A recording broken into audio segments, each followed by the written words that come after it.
Romanticism and nature are connected because the artists and philosophers of the Romantic period emphasized the glory and beauty of nature, and the power of the natural world. Some scholars of Romanticism believe that the Romanticists treated nature in an almost religious way.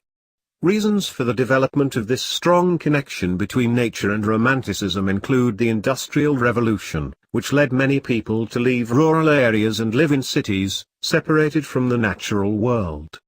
In addition, during the 18th and 19th centuries when Romanticism was popular, large areas of European and North American wilderness had been tamed, so that it had become generally much safer for people to travel into these areas and observe their natural wonders. The connection between Romanticism and nature may have also arisen in part as a backlash against the scientific emphasis of Enlightenment philosophy, and against the cultural norms of that period. Many Romanticist artists, writers, and philosophers believe in the natural world as a source of healthy emotions and ideas. By contrast, the emerging urban, industrialized world was often portrayed as a source of unhealthy emotions, morals, and thoughts.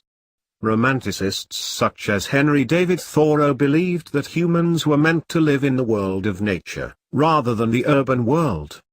The connection between Romanticism and nature was largely formed with this core concept that man's true self can be found in the wilderness, rather than in the city.